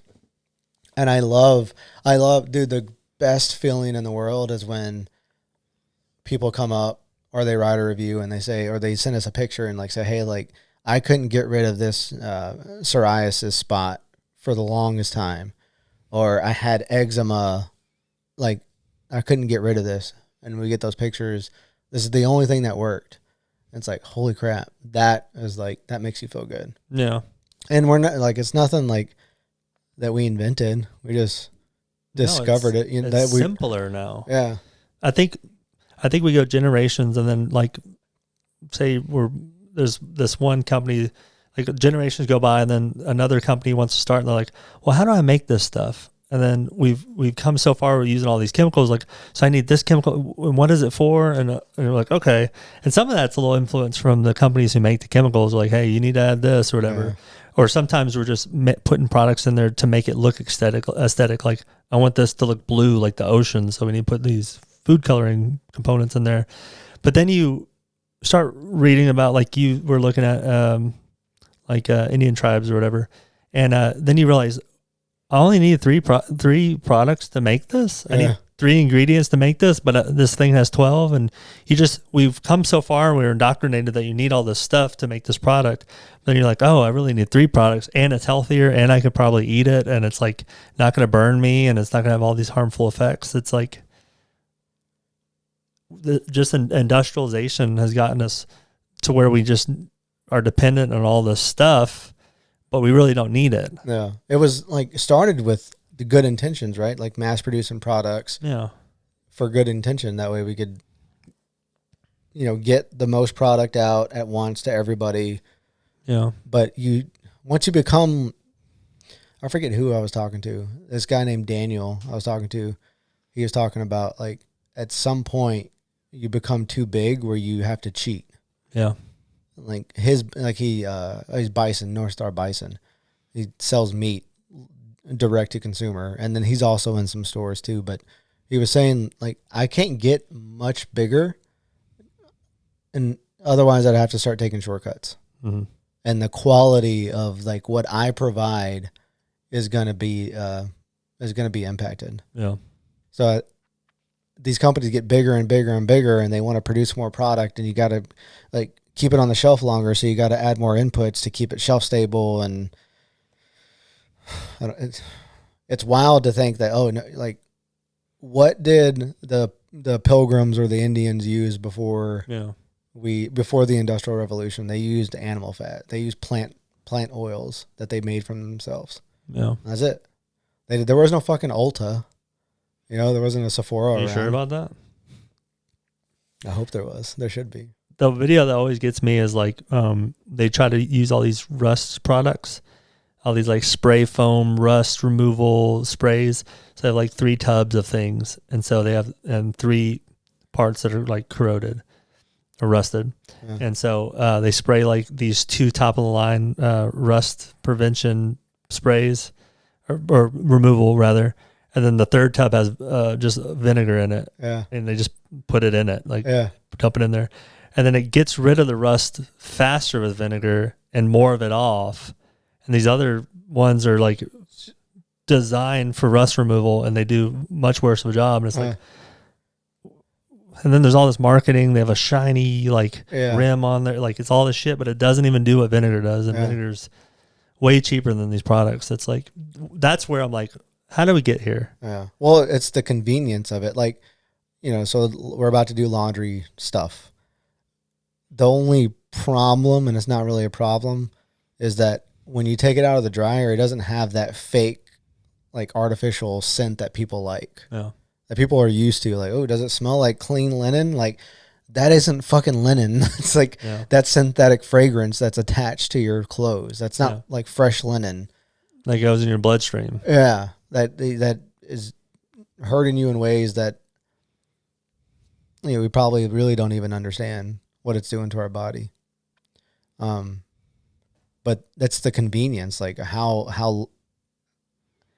much longer does the scent stay on here? Or, you know, the sprays, like good marketing for rust removal, or even like, you know what? So our kitchen drain clogged, and we had some like Drano, and we were like trying to do Drano, and Kelly's like, "Hey, I heard if we do like vinegar and baking soda, it removes." Oh, baking soda too. And I was like, "What the fuck? Like, really? Like, we have this stuff. Why do we need the Drano then? Why can't we just use, dude? Everything in your house you can clean or scrub with vinegar and baking soda. Baking soda is like you brush your teeth; they'll come out whiter than any toothbrush, toothpaste you ever use. Yeah, I don't. And very it's like, simple. Yeah, I don't know how it's like for convenience, because we're all about convenience now. We talk about those products that want the smell, so that's how some of that artificial ingredients come in. But it's like I was drinking Element. So I was drinking Element, and the one thing that gets added that's like controversial is like stevia. Yeah. You want a little sweet, you want to get the flavors. They taste fucking good, right? Yeah. But I got a raw one. I bought a raw package where it doesn't have stevia in it. Oh no. And dude, nasty? I almost think the stevia has a salt taste to it too. In addition to whatever watermelon or lime or whatever. Oh yeah. I put it in that drink and it tastes just like cloudy water. There's nothing to it. Yeah. You know, because when you drink those, that one's supposed to, it says like salty AF. It's supposed to taste salty. But I feel like some of the ingredients is like some of the taste in the stevia is salt flavored. Yeah. To make it just taste even saltier. Yeah. So it's pretty weird. I didn't know how far that stevia went, but they say it's like the safe alternative, but you know, all these like sugar additives are. I didn't know Liquid IV was so bad. I didn't know that it had so much sugar in it. Oh yeah. Until I actually looked at the ingredients. Yeah, they're all, nothing tastes good. Like, no. Well, I mean, we want taste. We want taste so much that, like, you know, when you start going on a cleaner diet, like really clean, not like every once in a while, but like your taste buds change. Yeah. And you don't, the really sweet is like, you don't want it. You don't want the really salty anymore. You want like those kind of, your palate changes. So I think you'll start realizing when things are fake, whenever you get to that level and you start to take in different things. But it's funny, like you get that way and then you eat a piece of pizza, you're like, geez, this is greasy and salty. You get the next piece, and you're like, all right. Yeah, it's good. Yeah, it's good. Well, it's like whenever Tyler and Candace, they'll still wear like stuff from Bath and Body Works. And when they put it on, we can legit smell it from downstairs. Even if it's not even just a spray, but if it's like a lotion that they put on, we can smell that shit. That's how strong it is. Like I don't remember ever smelling it like that. Yeah. But now, since we don't we don't use any like fake deodorant or anything fake on our skin or anything. But when they put it on, we can smell it like, oh man, it's strong. Yeah. Yeah. Feels good to be back in the old saddle, huh? Yeah, it just took 8 hours to set up all this stuff. I think we did a good job. There's nobody in here. We have a full film crew in here. They're like, say it. Action. 3, 2, 1. It goes up. 4, 5. I watched Wayne's World the other day. It's been a minute since I watched that. So you watched that? Yeah. There's some shit that you just don't watch or whatever. Yeah. But they were like used to directing themselves, and he's like, you're supposed to go 3 and 2, 1, but 2, 1, you don't say anything. He's like, why? He's like, so. He's like, he doesn't get it. I forgot. Isn't there a couple different Wayne's World? There's 2. We were watching it, and I was like, it's like nostalgic or whatever, but it is like, it's not of this time anymore. So it's like some of the jokes don't quite hit us. But Courtney hasn't watched it too many times, and we were like 3/4 of the way through, and she's like, this is fucking stupid. Really? I was like, you're probably right, but it's like, it just hits that nostalgic button for me. You know, Kelly doesn't like Superbad. She thinks it's like a little too raunchy. She would too, right? I guess. With me. It's definitely a guy humor. So funny, dude. It's got to still be funny, right? So funny. We were watching it. I watch it every now and then. That's when I'll put on just to have in the background. I don't think women really know how guys talk. Yeah, I don't. I try to tell Kelly, like, hey, this is like, you don't want to go through like certain friends' messages. Not because we're hiding anything, just because like you don't know what you're gonna see. It's like a shock factor thing, though. It's like fun saying obscure things. Yeah. But like what they were saying in there is like when you get a group of guys like rallied up, it's like you just say dumb stuff. Yeah. That's fun. Yeah. That's fun to try to like I'll send you stuff on purpose to like, even if you don't respond back. Yeah. I know I got a little smile out of you. Yeah. When you see it. I like to try to piss people off too. Like when I used to not want to offend like my friends or whatever, but now it's kind of fun, like sending something that they would get pissed off about. Yeah. Like a political thing or what? Well, like that influencer you like I like, even though I know it doesn't affect you, but it'll make you laugh. Like Bear? Yeah. I don't know why you don't like him. No, but I love just it's funny. For some reason. You low key made me not. I kind of went through a little phase where I stopped watching his YouTube video. I'm like, you should. No, he's good. But it just, even if you don't like it, it feeds my soul. Just like, I like coming up with something.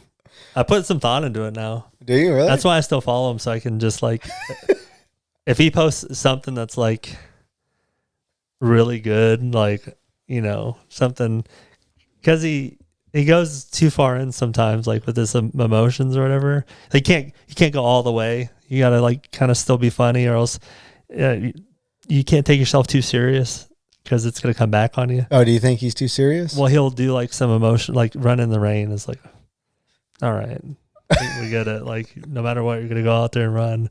That's a good video. No, dude, it's dumb. I think you're jealous of him. Probably.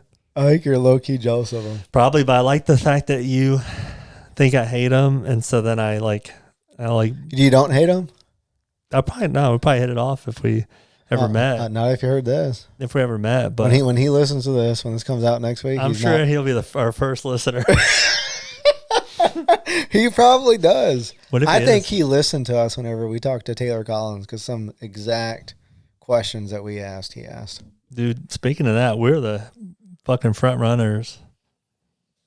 Did he have one podcast? Yeah, before I think that? he had a couple. Not many. Yeah. But everybody's following suit. That's my boy. You're good about finding people soon. That was good. That was a Before lucky they- find.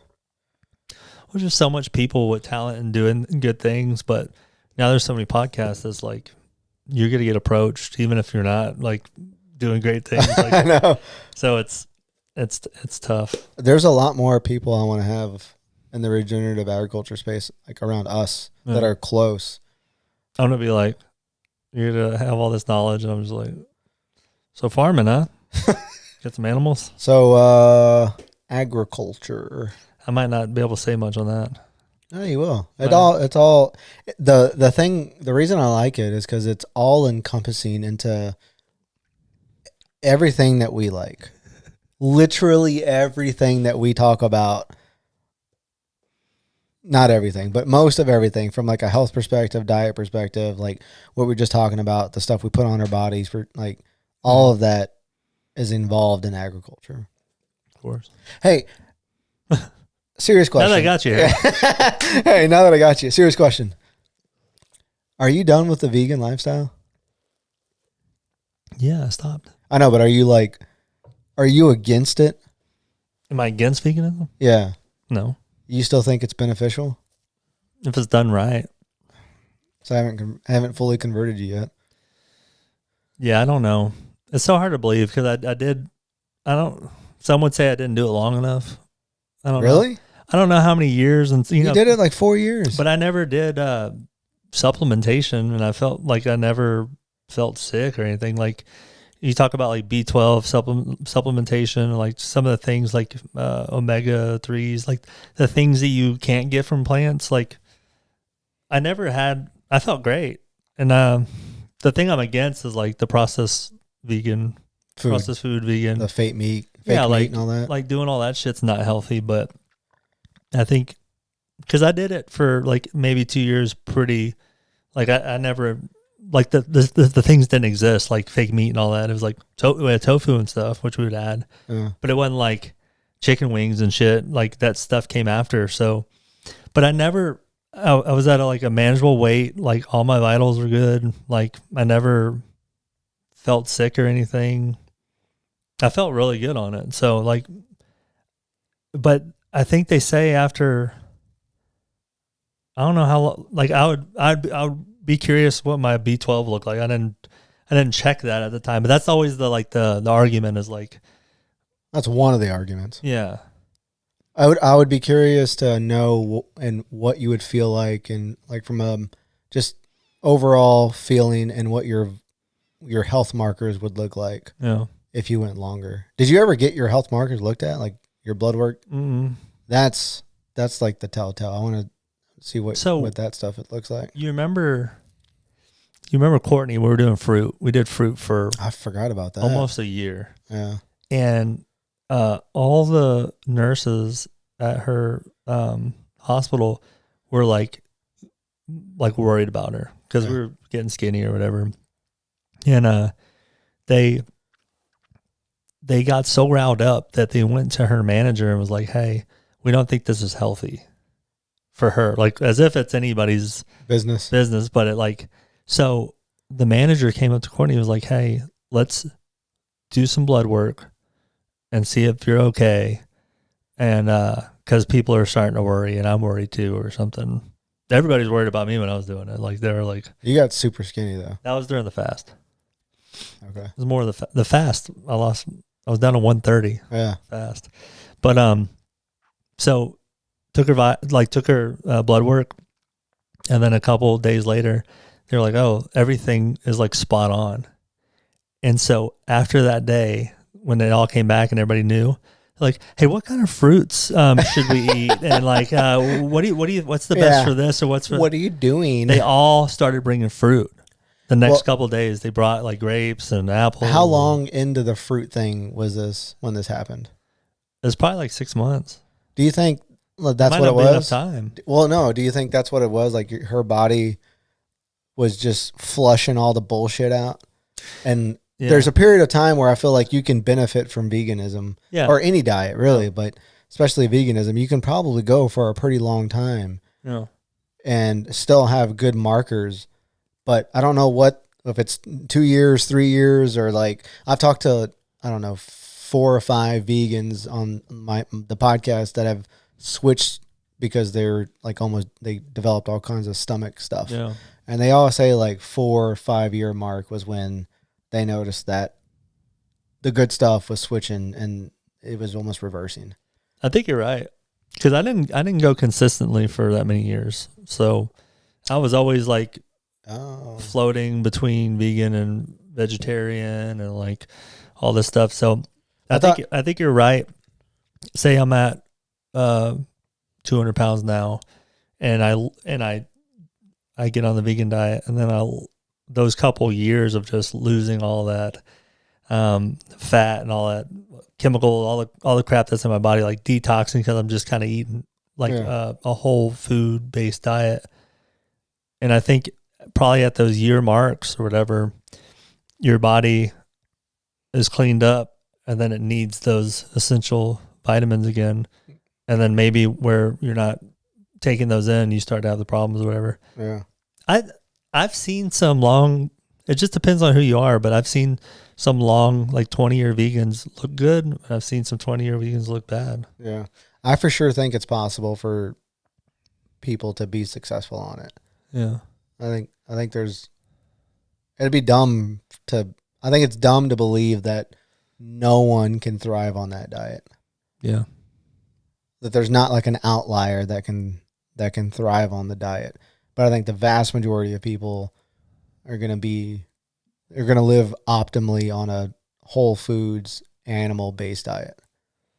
But what do you think about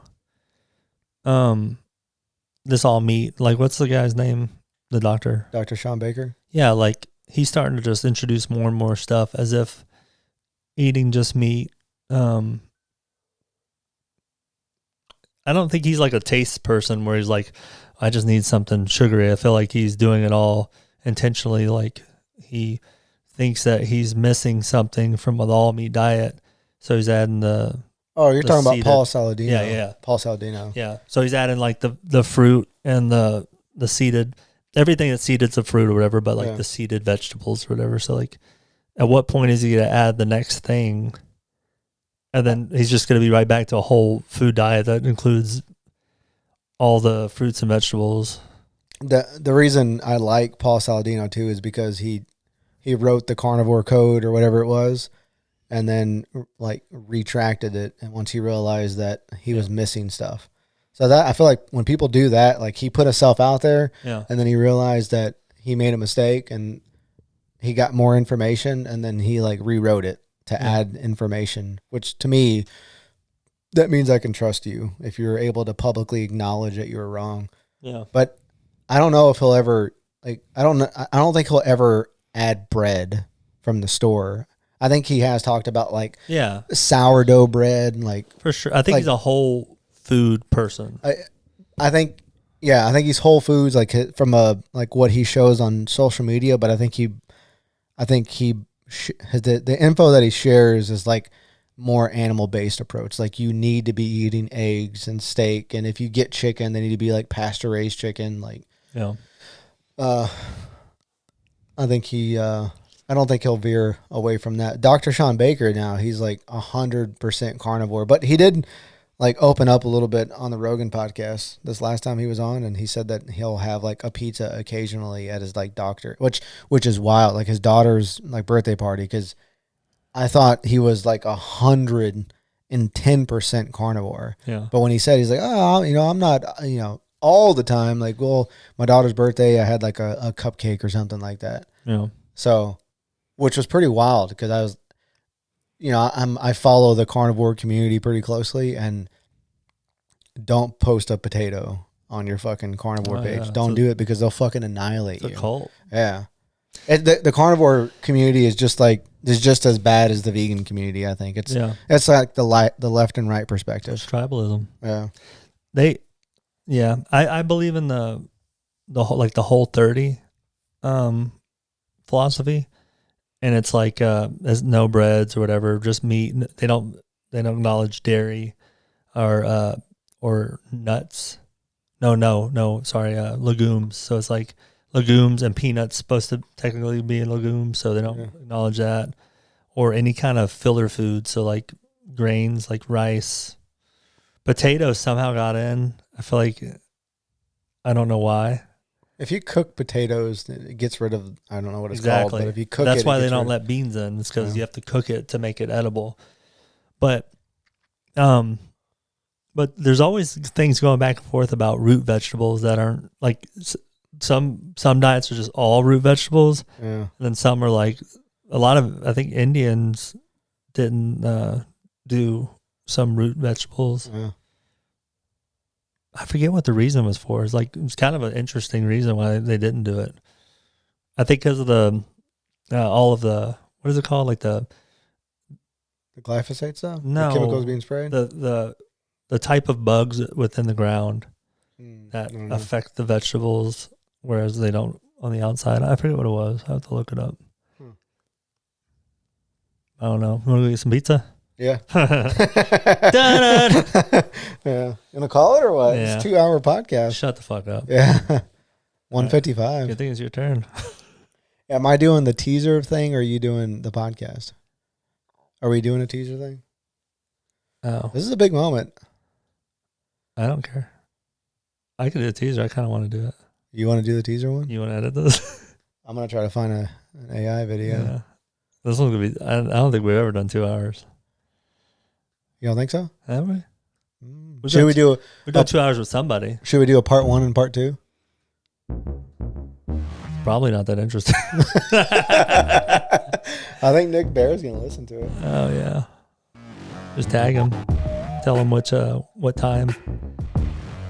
And I'll get kicked off of social media. All right, buddy. All right. I love you. I hope this is my mic. It probably isn't.